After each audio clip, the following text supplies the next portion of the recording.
भटकता हूँ अंधेरों में, दिखाई कुछ नहीं देता।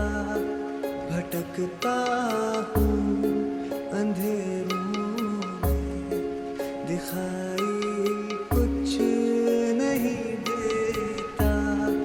कोई आवाज देता है,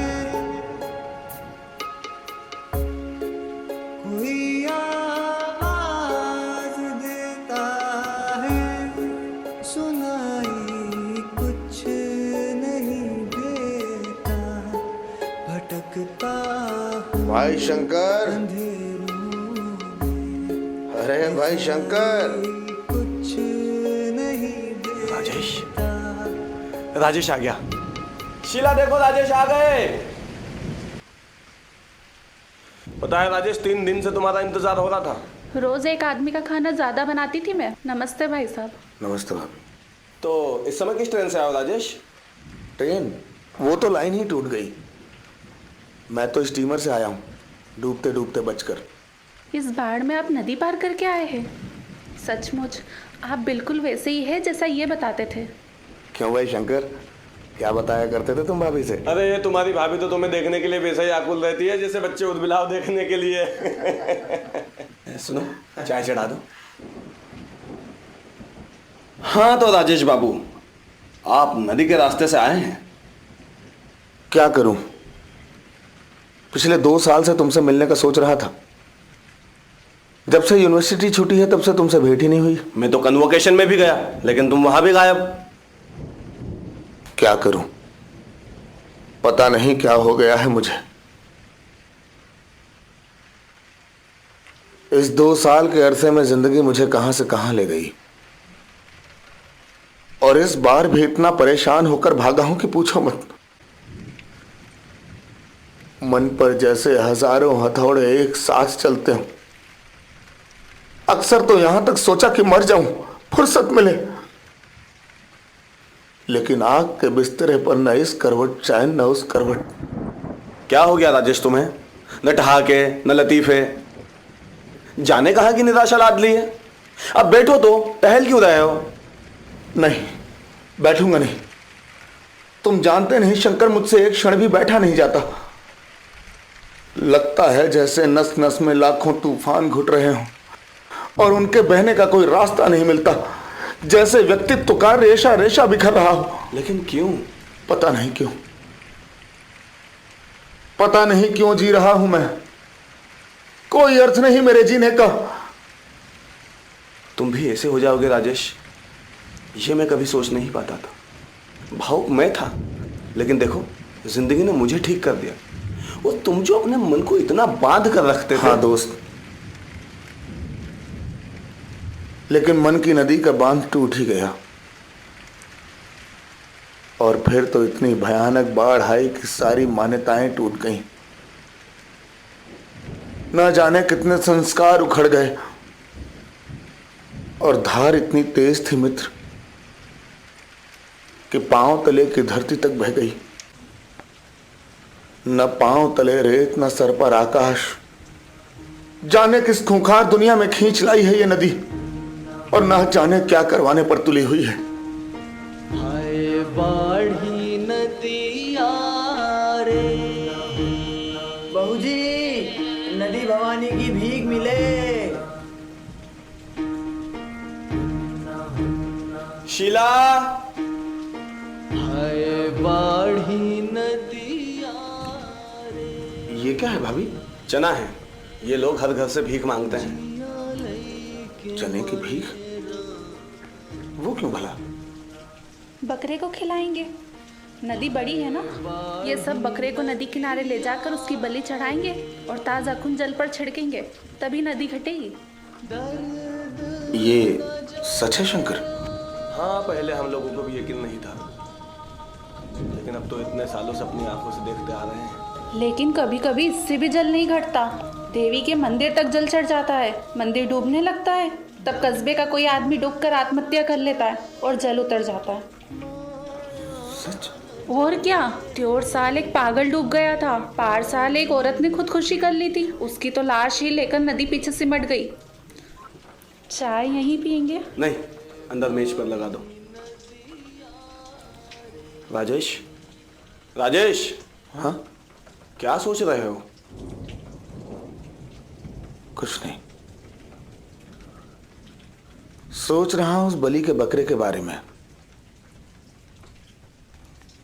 जिंदगी कितनी खूंखार है शंकर, हर जगह एक सी है, कहीं भी चैन नहीं लेने देती। वो देखो,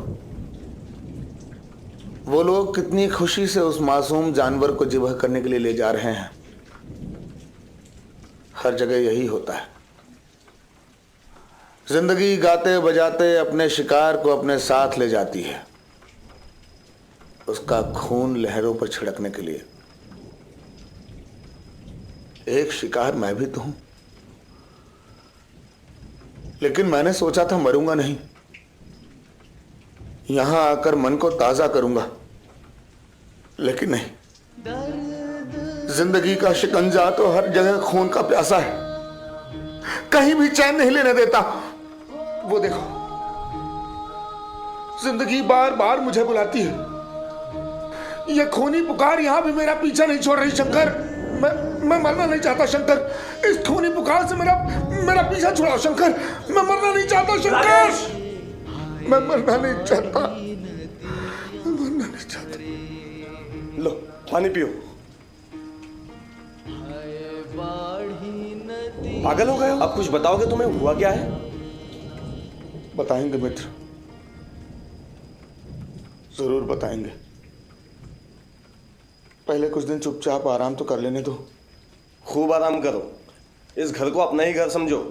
देखो, तुम्हें किताबें पढ़ने का शौक है ना, पूरी अलमारी भरी है किताबों से। खूब किताबें पढ़ो और खूब आराम करो। किताबें?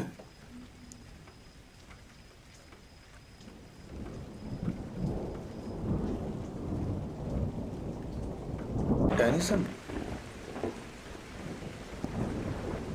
टेस आर डरबर विले,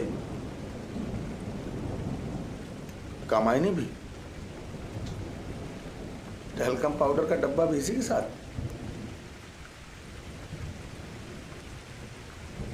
ये तुम्हारी किताब है?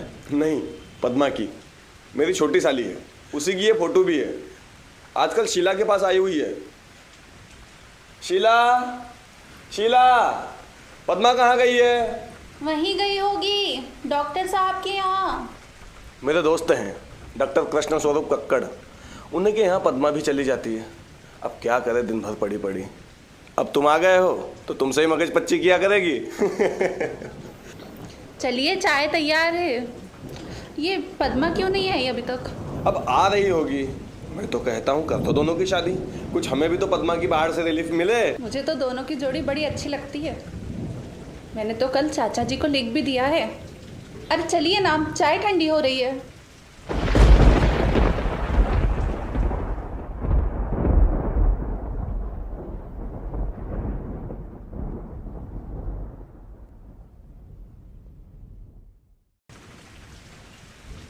लो बैठो। आज दीदी जी स्टेशन गए हैं अपने एक दोस्त को रिसीव करने। सुना है बड़े लेखक हैं। लेकिन पद्मा, मुझे देर हो रही है। आज बाढ़ द्वीप कमेटी की मीटिंग है और मैं उसका सेक्रेटरी हूँ। अच्छा, तो सेक्रेटरी साहब क्या करते हो तुम लोग? बाढ़ पीड़ितों की सहायता, जो लोग बेघर बार हो गए हैं उनकी मदद करते हैं, बाढ़ में फंसे हुए लोगों को निकालते हैं। बाढ़ पीड़ितों की सहायता? तुम तो खूब निकालते होगे। जरा से पानी में तो उतरा नहीं जाता, तुम किसी को बाढ़ से क्या निकालोगे? मैं तैरना जानता हूँ पद्मा, तुम्हें यकीन नहीं, लेकिन आज भी भरी नदी में कूद जाऊँ तो डूब नहीं सकता। और अगर कोई ऐसी धार में उलझा हो कि डूबकर ही उसे बचा सकते हो तो क्या करोगे? तुम तो बच्चों जैसी बातें करती हो। डूब भी जाऊँगा तो बचाऊँगा कैसे? यही तो तुम नहीं समझते डॉक्टर साहब। कैसे बताएं तुम्हें कि बिना डूबे तुम किसी को बचा ही नहीं सकते। किसे? किसी को भी, मसलन मुझे। तुमने इतनी बातें करना कहाँ से सीखा है पद्मा? सच, तुम कितनी कुशल हो बात करने में। भाई ये डॉक्टरी पढ़ने में ना बड़ा नुकसान है। एक काम करो, मुझे भी लिटरेचर पढ़ा दो तो कम से कम तुमसे बात तो कर सकूं। तुम और लिटरेचर? जाइए जनाब, आपसे। ये मेरी फोटो किसने उल्टी रख दी? ये अटैची किसकी पड़ी है? राजेश वर्मा। आ गए क्या ये लोग? कौन? शंकर भैया आ गए क्या? अच्छा तो उनसे भी चंदा ले लूं रिलीफ का और फिर चलो। अरे बैठो भी, हमारे पास तो 1 मिनट बैठना भी भारी लगता है। वैसे हमसे चंदा नहीं मांगा तुमने? तुमसे मदद मांगेंगे, चंदा नहीं। मेरे साथ चलो पद्मा, तमाम औरतें मदद के लिए बेघर-बार पड़ी हैं। ना बाबा, मुझे उनकी हालत देखकर बड़ी रुलाई आती है। अभी उस दिन बाढ़ देखने गई तो रोते रोते आँख सूज गई। मैं ना जाऊंगी कृष्णा। ठीक है पद्मा, मत जाना। और हाँ, तुम्हें एक बात बताऊं? दीदी ने चाचा के पास तुम्हारे बारे में चिट्ठी लिखी है। और तो सब ठीक है, लेकिन हम लोग सारस्वत हैं और तुम लोग कक्कड़। इस सबसे क्या फ़र्क पड़ता है पद्मा? और सच तो ये है कि हम दोनों एक दूसरे के साथ बहुत सुखी रहेंगे।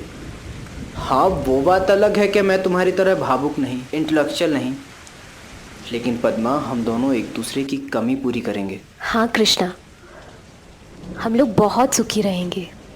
एक बात बताऊं, मैं कविताओं में ज़रूर डूबी रहती हूँ, मगर कवियों से, लेखकों से मुझे डर लगता है। 1/3 तो इनमें से पागल होते हैं, 1/3 भिखारी और 1/3 सखी संप्रदाय के। अच्छा एक बात मैं भी बताऊं, कभी कभी ना मुझे कविताओं के मीनिंग बहुत अच्छे लगते हैं। साल भर पहले मैंने भी सोचा था कि कविता बनाऊं, लेकिन फिर सोचा उससे मेरे पेशे में नुकसान पहुंचेगा। और उसके बाद मिल गई तुम, बज़ात खुद कविता। छोड़ो जिया जी, आ रहे। और इसलिए कभी कभी लगता है कि आदमी को पत्थर का होना चाहिए, औलाद की राक्षसी मशीन होना चाहिए,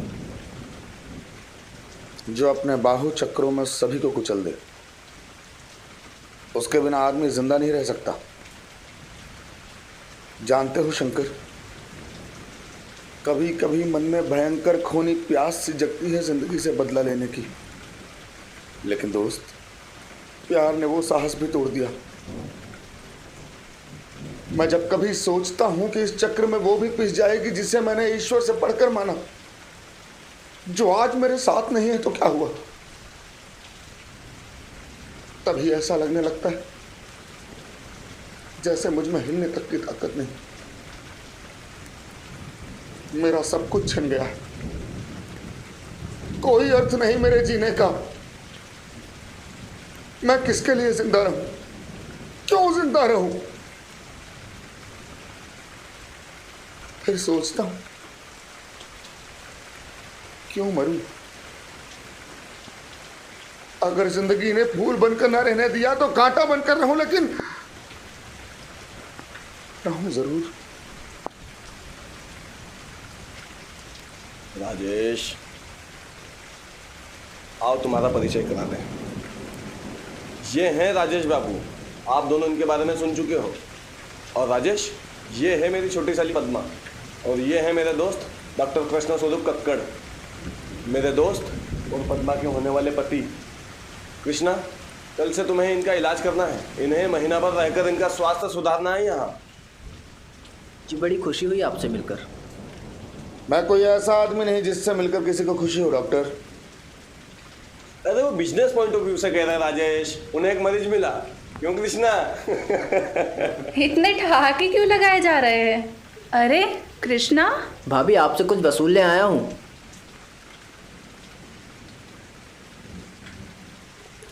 अभी घबराए क्यों जाते हो डॉक्टर साहब? हमने नुस्खा लिख दिया है, दवा तैयार हो जाए।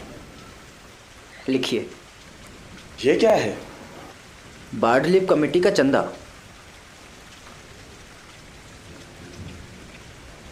जी कुछ आप भी।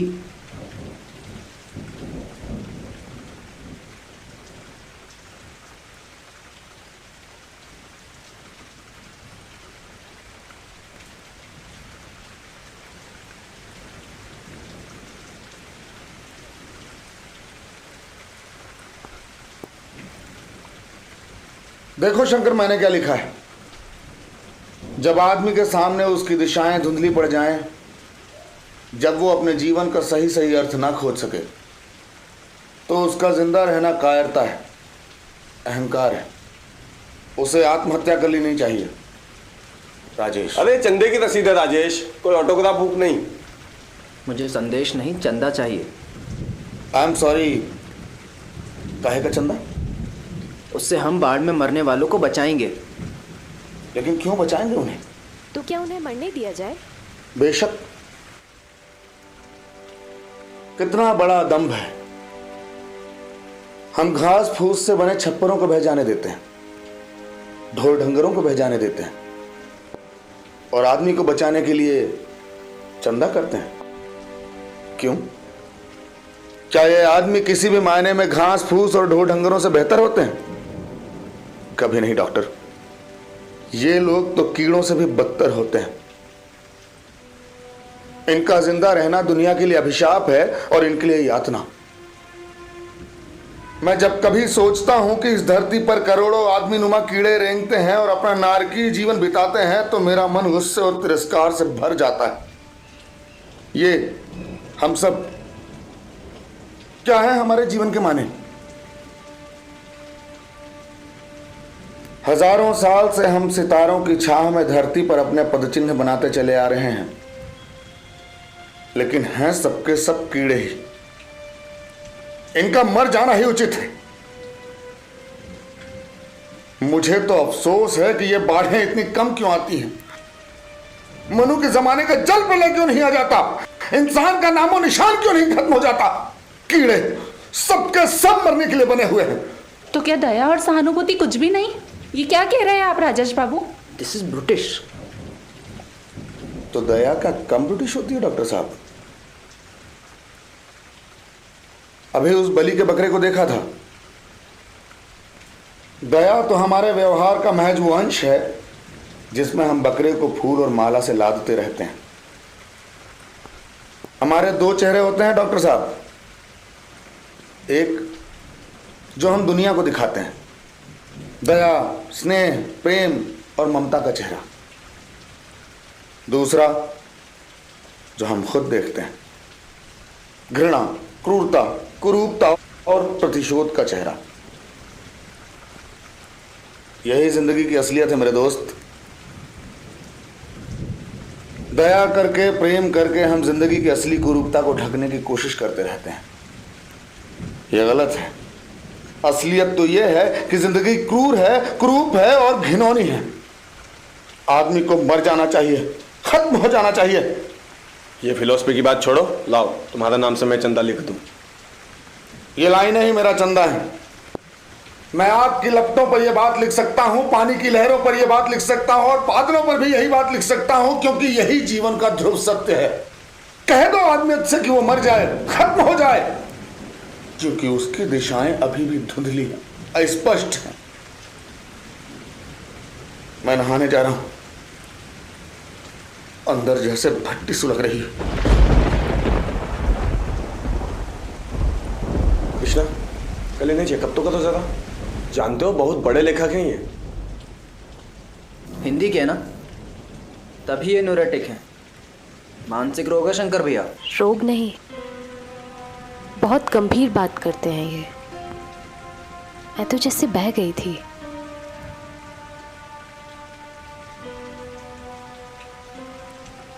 अच्छा, कल देखता हूँ इन्हें।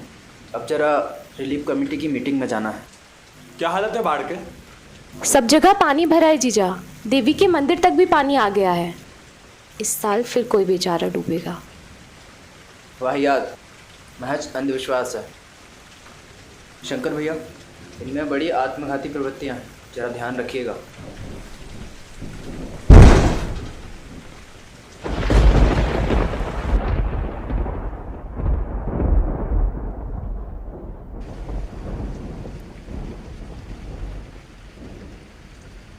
क्यों, क्या रीडिंग है कृष्णा? बहुत अच्छी है तबीयत अब तो। पिछले 10 दिनों में जैसे आधा मर्ज चला गया। भाई इसका सहरा तो पद्मा के सिर बंधना चाहिए कृष्णा। इसने दिन रात एक कर दिया। मैं नहीं समझता था कि ये किसी की इतनी सेवा कर सकती है। अरे जीजा, इतनी तारीफ ना करो, नजर लग जाएगी। हाँ तो कृष्णा, क्या एनालाइज किया? हाँ बताता हूँ। शंकर भैया, आप उन्हें इसी कमरे में ले आइए। उस कमरे का वातावरण बहुत मनहूस है।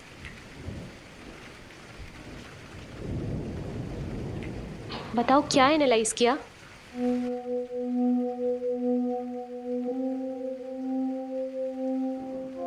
मुझसे ज्यादा तो शायद तुम मरीज के बारे में जानने को आतुर हो। कृष्णा,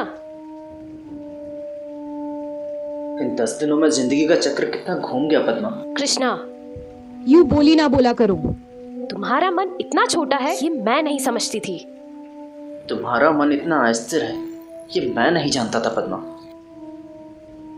इन 10 दिनों में जैसे दुनिया ही बदल गई। मेरा सब कुछ खो गया पद्मा। तुम्हें मेरे बारे में कोई दिलचस्पी नहीं है। वो नूरटे का आत्मघाती तुम्हारे लिए सब कुछ हो गया। कृष्णा, इस तरह की बातें सुनने की मैं आदी नहीं हूँ।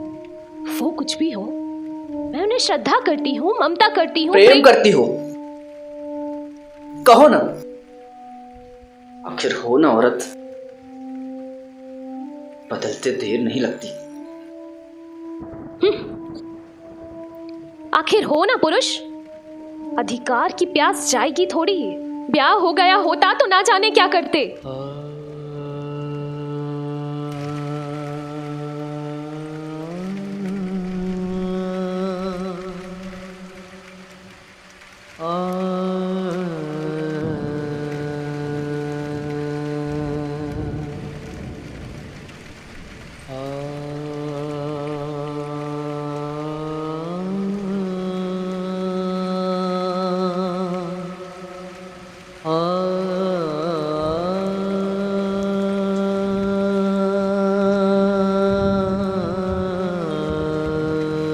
नाराज हो गए कृष्णा? मुझे क्या हो गया है सचमुच में अपने आप को समझ नहीं पाती। मैं जानती हूँ तुम्हारे मन में मेरे लिए क्या है, लेकिन मैं क्या करूं? जिस दिन से उनके मन को पहचाना है जैसे उसने मन को बांध लिया है। उनके दर्द का एक जर्रा मेरे सारे व्यक्तित्व, सारे प्रेम से बड़ा है। मेरा प्रेम अब भी तुम्हारे लिए है। लगता है यदि उनके दर्द में जरा सी भी कमी हो सके तो मेरा सारा व्यक्तित्व सार्थक हो जाए। यकीन मानो कृष्णा, मैं उनसे प्यार नहीं करती,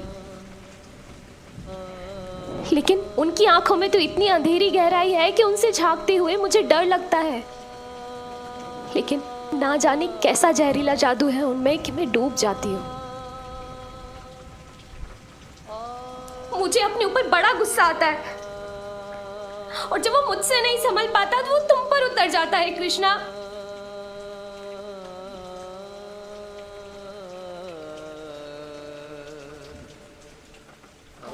कुछ बोलो कृष्णा।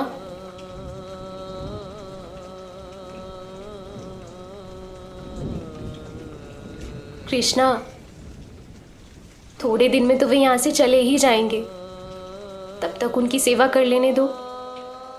मुझे लगता है कि मैं जानता हूं मैं बहुत नीरस हूं पद्मा, तुम्हारे योग्य नहीं, लेकिन मैं क्या करूं? मेरी जिंदगी में अगर कोई है जिसकी वजह से मैंने कुछ ऊंचाई पाई है तो वो तुम हो पद्मा।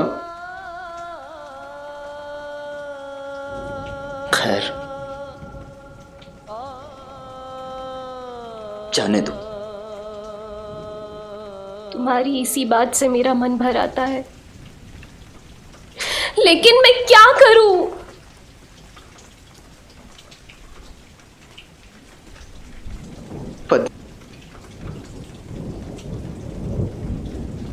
पद्मा, रो मत, आंसू पोछो।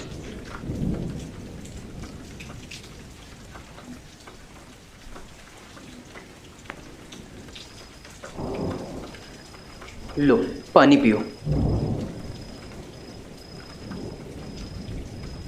तुम जैसी भी हो मुझे स्वीकार हो पद्मा।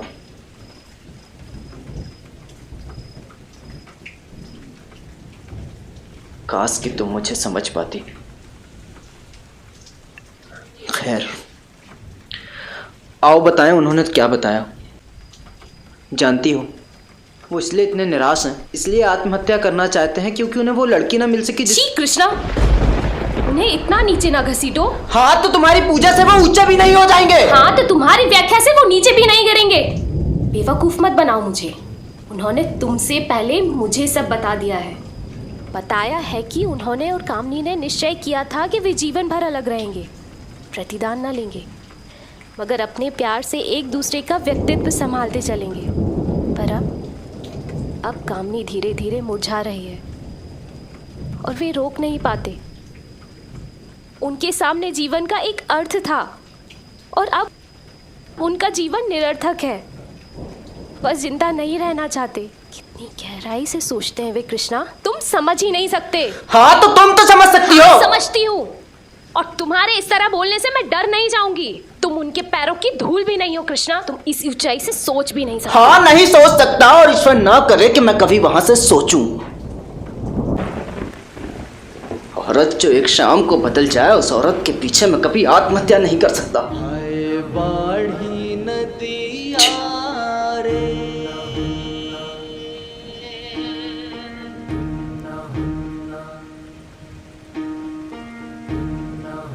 कृष्णा, हाय बाढ़ी नदिया रे, जिया लई के माने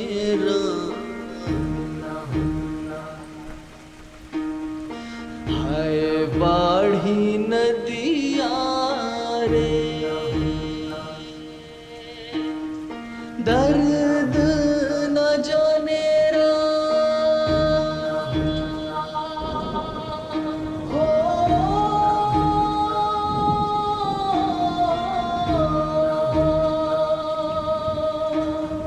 दर्द न जाने राम, पद्मा, न जाने रे, हाय बाढ़ी नदिया। जरा कुर्सी खिड़की के पास डाल दो।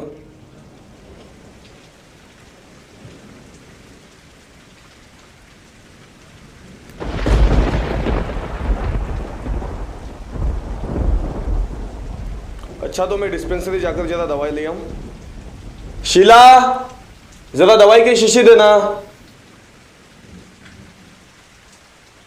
पद्मा, तुम्हारी आंखें क्यों लाल हैं? कुछ नहीं जीजा, वो सर में थोड़ा दर्द है। मेरी वजह से ना भाई, अगर किसी पर सबसे ज्यादा मेहरबानी लदी है तो केवल इन पर। मुर्दे को लोग मरने भी तो नहीं मरे देते। आपके दुश्मन? आपके बिना हमारे जीजा विधवा नहीं हो जाएंगे।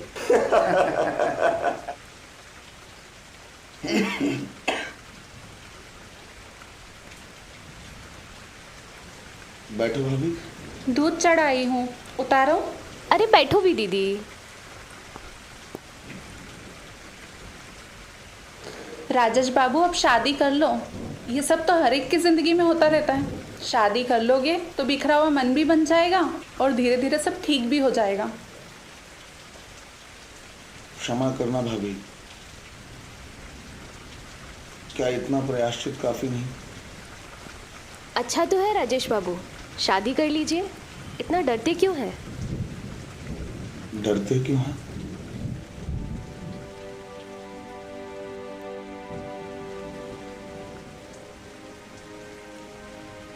मैंने सुना था कि अफ्रीका के घने जंगलों में एक पेड़ पाया जाता है, नरभक्षी पेड़। जो भी उसके साये में आता है उसके पत्ते झुककर उसे लपेट लेते हैं और उसके बाद उसके जहरीले रेशमी कांटे उसका बूंद बूंद खून चूसकर हड्डियां फेंक देते हैं। औरत भी बिल्कुल ऐसी ही होती है। किसी जीनियस को देखते ही उसे अपने बाहों में कस लेती है और फिर उसके व्यक्तित्व का बूंद बूंद चूस कर उसे फेंक देती है। इसका मतलब आपके मित्र का व्यक्तित्व मैंने खत्म कर दिया है। जाइए जनाब, मैं ना होती तो। अरे दीदी, वे जीनियस की बात कर रहे हैं। जिया जी कहाँ के जीनियस है? तो ये किसी जीनियस लड़की से शादी कर ले। लड़की और जीनियस, ये सर्वथा अंतर विरोध है। औरत जीनियस हो ही नहीं सकती। उसके लिए तो जिंदगी का बाह्य सबसे प्रमुख होता है। कामिनी के बारे में ही मैंने बताया था आपको। उसकी बाह्य परिस्थितियां उसके अंदर के सौंदर्य को नष्ट कर रही हैं और वो चुपचाप है। भला ये भी कोई प्रतिभा है? प्रतिभा तो सृजन करती है, विद्रोह करती है, लेकिन नारी केवल प्रसव करती है या प्रसाधन। प्रसव की भूमिका, क्षमा कीजिएगा, पद्मा को ही ले लीजिए। इनकी मेज पर कामायनी तो रखी है, लेकिन उसके ऊपर क्या है? टेल्कम पाउडर का डब्बा। दूध जल रहा है, मैं अभी आई।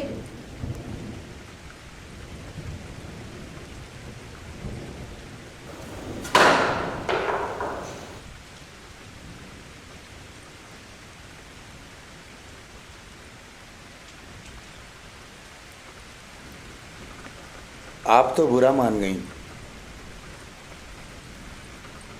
मैंने तो सिर्फ उदाहरण दिया था। क्या मैं आपको समझता नहीं हूं? समझते हैं आप, खूब समझते हैं। जहाँ नारी दुर्बल है, कमजोर है, वहाँ उसे गाली दे दीजिए। और जब वहाँ ममता दे देती है, अपना सब कुछ दे देती है, वहाँ भी आप लोग कहने से नहीं चूकते। गलत समझिए आप पद्मा जी। क्या मैं आपको समझता नहीं हूं? आपने ही तो मेरी जान बचाई है। देखिए, आप होंगे आप, मैं तो तुम हूँ। तुम ही सही, पर तुम इतनी ममता से बात ना किया करो पद्मा। तुम नहीं समझती, प्यार ना मिलने से गहरा घाव होता है, लेकिन एक घाव और होता है जो प्यार मिलने से बुरी तरह कसक उठता है। तुम क्यों इतनी ममता बढ़ा रही हो? पता नहीं क्यों, मैं खुद को समझ नहीं पाती। जाने कैसा मंत्र सा छा गया है मुझ पर, जैसे आपे मैं ही नहीं हूं। लेकिन ये गलत बात है पद्मा। हाँ, जानती हूं ये गलत बात है, लेकिन आप कभी नहीं समझ सकते कि आप मेरे लिए क्या हो गए हैं। कोई छाया थी जो बार बार सपनों में आती थी। मैं पुकारती, लेकिन वो चली जाती थी। जानते हैं, उस छाया को पाकर मैं आपको पा गई हूं। ये तुम क्या कह रही हो पद्मा? कह लेने दीजिए मुझे, लेकिन फिर कभी नहीं कहूंगी। लेकिन जो कुछ कह रही हूं वो अक्षर अक्षर सही है। मैं आज तक कविताएं गाती थी, लेकिन आपको पाकर मैं उन कविताओं की आत्मा पा गई हूं। आपको खुद नहीं मालूम कि आते ही आपने क्या किया था। आते ही चित्र उलट दिया था, मेरा अस्तित्व उलट दिया था। बताइए क्यों किया था? क्यों आते ही आपने उन गहराइयों में उतार दिया जहां आपके सिवा कोई नहीं है? लेकिन पद्मा, डॉक्टर, मैं स्वयं नहीं जानती उनके लिए क्या करूं। आज लगता है जैसे वे मेरे प्यार की पगडंडी थे, जिसे मैं छोड़ आई हूं। आप मंजिल है जहां मैं पहुंचना चाहती हूं। पद्मा, जरा जाकर धोबी को कपड़े दे आओ, जल्दी जाओ। राजेश बाबू, आज शाम को नाश्ते के लिए क्या बनाऊं? कुछ भी बना लीजिए। मूंग का हलवा अच्छा लगता है? अच्छा। भाभी, मुझे इनसे कुछ बात करनी है एकांत में। क्या हुआ डॉक्टर? डॉक्टर क्या हुआ? राजेश बाबू, मैंने तुम्हारी जान बचाई है और तुमने, जाने दो, मुझे तो ये कहना भी उचित नहीं, लेकिन तुम चुप हो जैसे कुछ जानते ही नहीं। तुम चुप रहकर लेकिन इसमें मेरा क्या दोष? तुम्हारा क्या दोष? दोष है तुम्हारी उल्टी सीधी बातों का, जिसमें आदमियों को बेहोश बनाने का नशा है। माना मुझ में इंटेलेक्ट नहीं, मैं लच्चेदार बातें नहीं कर सकता, लेकिन इसका मतलब यह तो नहीं कि मेरा सब कुछ छिन जाए। तुमने ये कांटे बोए हैं, तुमने ये जहर घोला है। हाँ, जहर। जानते हो, मैं सब कुछ खोकर भी स्वयं नहीं मरूंगा, लेकिन ये देख रहे हो, दवा में इसकी एक बूंद ही तुम्हारे लिए काफी होगी। मैं नष्ट होना नहीं जानता, मैं कायर नहीं हूं। कितने मेहरबान हो तुम कृष्णा। इसी दवा की तो मुझे तलाश थी। काश कि तुम समझ पाते कि कितनी बेचैनी है इस हृदय में। कब से धधक रहा हूं मैं खुद तुम दोनों के बीच से हट जाना चाहता हूं। मुझे अब किसी का मोह नहीं रहा। जिसे प्राणों से भी बढ़कर प्यार किया, जब उसी ने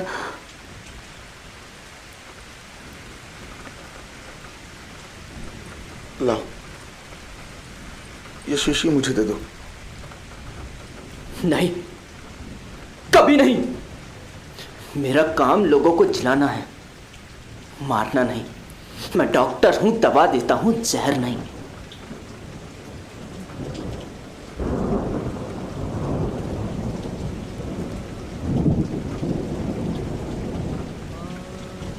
काश कि तुम मुझे समझ पाते। मैं जीनियस नहीं हूं, मगर तुच्छ भी नहीं हूं। लेकिन मैं क्या करूं? कोई भी तो मुझे नहीं समझता। मैं समझता हूं डॉक्टर, मैं समझता हूं।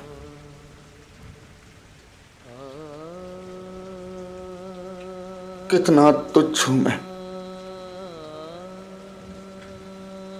कैसा फूटा नसीब है मेरा। जो भी मेरे संसर्ग में आता है उसी को आग लग जाती है।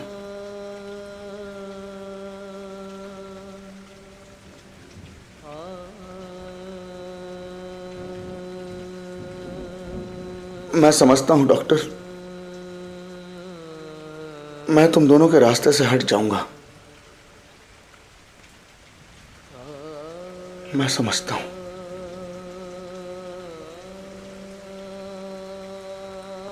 मुझे कोई नहीं समझता, कोई नहीं।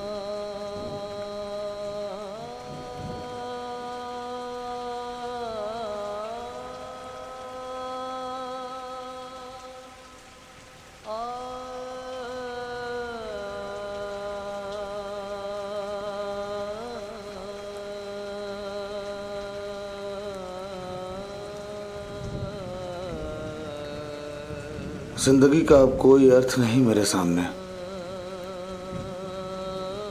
एक प्रेतात्मा की तरह जिस वातावरण में रहता हूं वही अभिशप्त हो जाता है। मौत में इतनी तकलीफ तो ना होगी, इतनी उलझन नहीं होगी। जिंदगी तो मुझे नीच साबित करने पर तुली हुई है। मुझे जाना होगा, अब कोई नहीं रोक सकता मुझे, कोई नहीं। मेरे लिए दुनिया बहुत छोटी है और जिंदगी बहुत सकरी।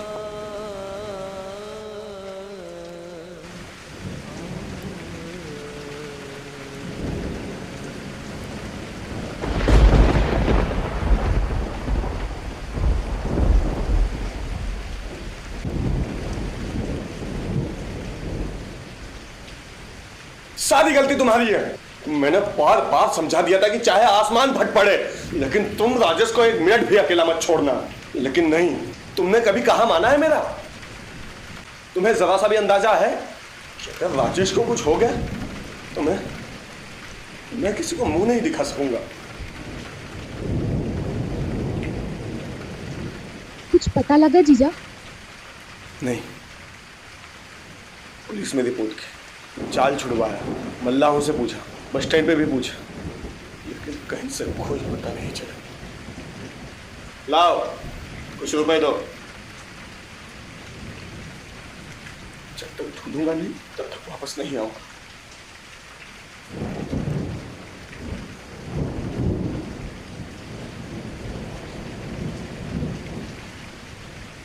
कुछ खा तो लो। खाओ तुम, मैं तो जहर खाऊंगा।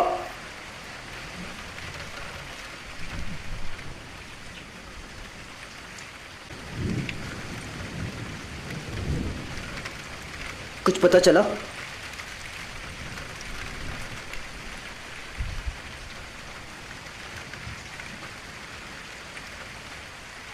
पद्मा, इतना क्यों रो रही हो?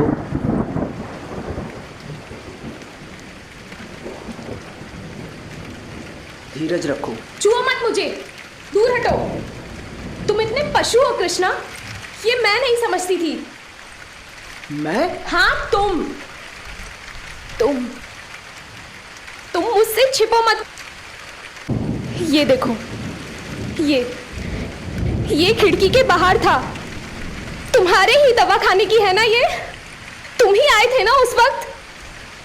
मैं ये शीशी अभी दीदी को दिखा सकती हूँ, चाहूँ तो पुलिस में दे सकती हूँ। लेकिन मैंने तुम्हारा क्या बिगाड़ा था कृष्णा? तुमने उन्हें जहर पिला दिया। मैं उनसे शादी नहीं करती, लेकिन तुमसे इतना भी बर्दाश्त नहीं हुआ। किस कलेजे से शीशी दी होगी उन्हें? हत्या? छी कृष्णा!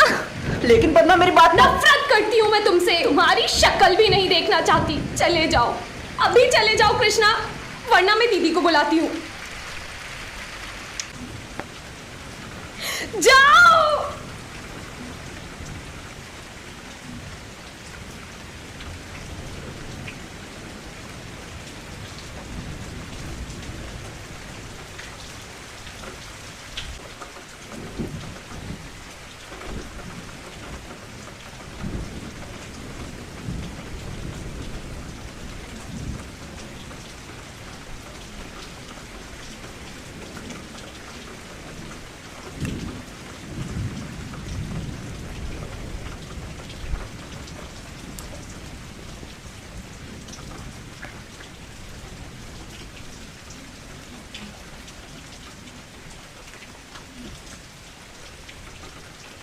शीला, शीला देखो राजेश बाबू आ गए। आइए राजेश बाबू।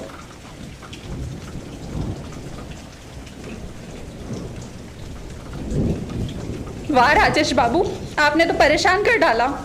आप आज ना आते तो शायद आपके भैया मुझे तलाक दे चुके होते। अरे ये इसी उम्मीद से तो लौट रहे थे कि मैं तलाक दे चुका हूं। ये थे कहाँ जीजा? इनसे ही पूछो। शीला, एक गिलास दूध गर्म करके लेके आओ जल्दी। लेकिन मैं आज की गाड़ी से ही वापस जाऊंगा।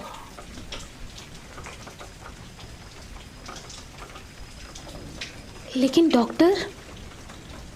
अरे हाँ, पहले डॉक्टर से तो पूछ ले। हाँ पूछ लो, लेकिन मैं आज ही वापस जाऊंगा, मैं नहीं रुक सकता। हाँ हाँ, मैं रोकूंगा भी नहीं राजेश, लेकिन पहले डॉक्टर से तो पूछ ले। पद्मा, इनकी अटैची ठीक कर दो। और सुनो, शीला से 100 रुपए लेकर अटैची में डाल देना, मैं डॉक्टर से मिल के आता हूँ। कहाँ चले गए थे आप? जरा भी ख्याल नहीं ना किसी का? गए कहाँ थे आप? अजीब सी बात है पद्मा, विश्वास करोगी?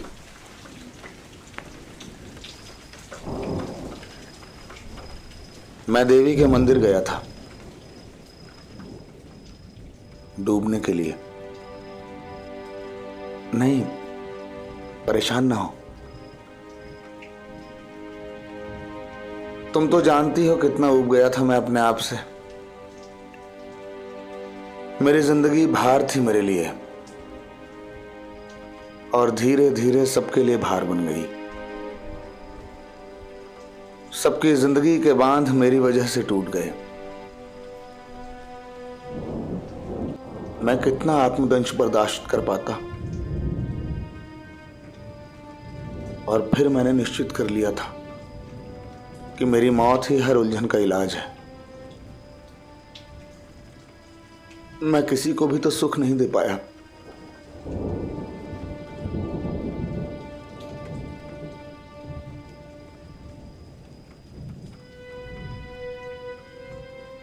नहीं, मैं ठीक हूं अब, बिल्कुल ठीक।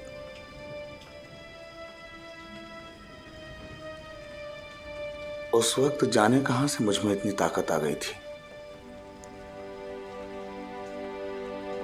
मैं देवी के मंदिर गया। मन में सोचा था बहुत भयानक जगह होगी, लेकिन वो तो बहुत खूबसूरत जगह थी। मंदिर का केवल गुंबद चमक रहा था। पीपल और पाकड़ के पेड़ डूब गए थे। इतनी खामोशी थी चारों ओर। ऐसा लग रहा था कि हजारों मील पत्थरों से टकराती, गांव को डुबाती ये नदी पेड़ों की छांव में आके सो गई है। मैं चुपचाप खड़ा रहा। कुछ दूर तक पेड़ों की छाह से पानी का रंग सांवला पड़ गया था। धीरे धीरे सूरज डूबने लगा। सैकड़ों सिंदूरी बादल पानी में उतर आए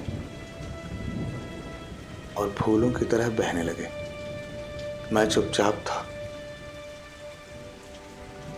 पता नहीं किसने मेरे कदमों की ताकत छीन ली थी। धीरे धीरे मेरी आंखों से आंसू बहने लगे।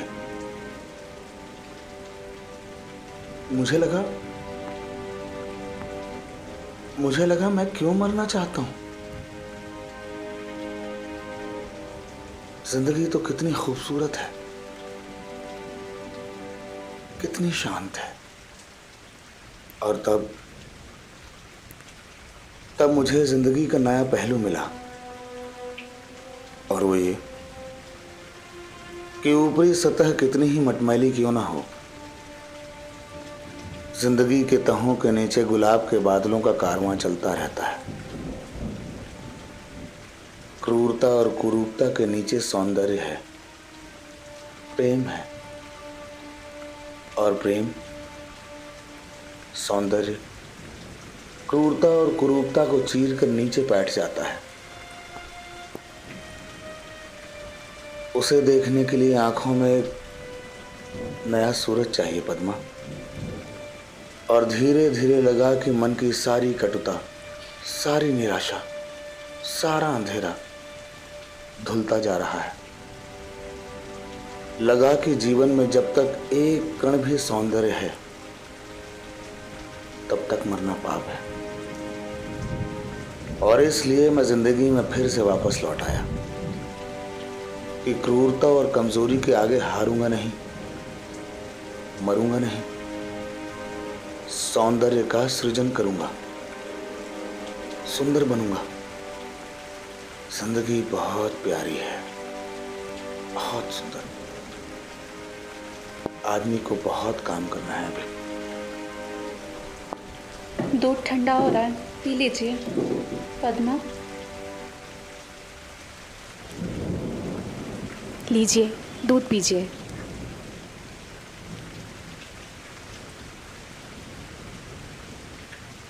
तो अब क्यों जा रहे हैं?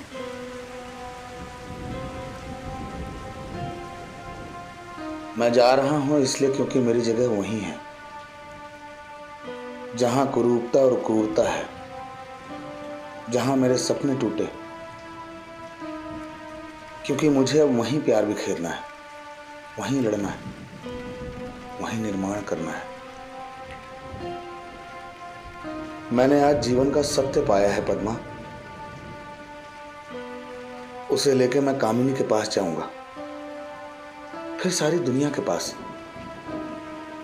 और अगर कोई नहीं मिलता तो अकेले चलूंगा, बिल्कुल अकेले चलूंगा, लेकिन हारूंगा नहीं।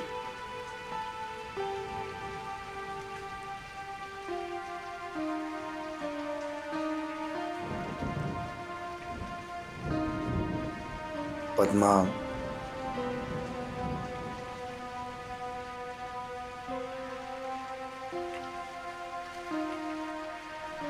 ये मोह गलत है। देखो, मुझे तो जाना ही है, लेकिन मेरी बात को समझो। हर चीज के सौंदर्य को पहचानो, उसे प्यार करो। मेरी एक बात मानोगी? मैंने कभी टाली है आपकी बात? कृष्णा को तुम्हारी जरूरत है। मैंने भी आज यही सीखा और तुमसे भी यही कहूंगा कि दूसरों की जरूरतों के लिए जिंदा रहो, अपने लिए नहीं। तुमने उससे प्यार किया है, मुझसे तो केवल तुम मुग्ध रही हो, एक बौद्धिक सम्मोहन मात्र।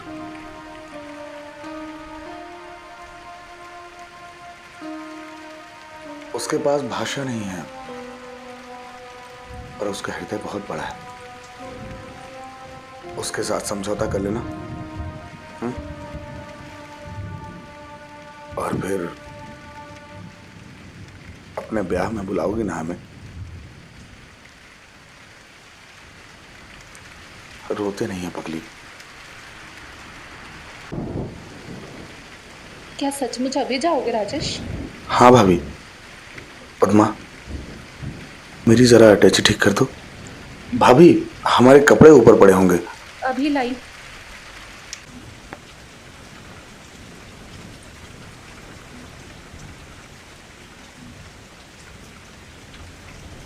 क्या सोच रहे हैं आप? जो आप कह रहे हैं वही होगा। सचमुच मैंने कृष्णा से बहुत कठोर व्यवहार किया है।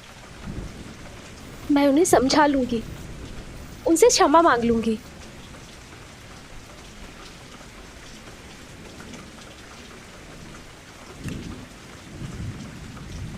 पद्मा, गिलास पानी लाओ।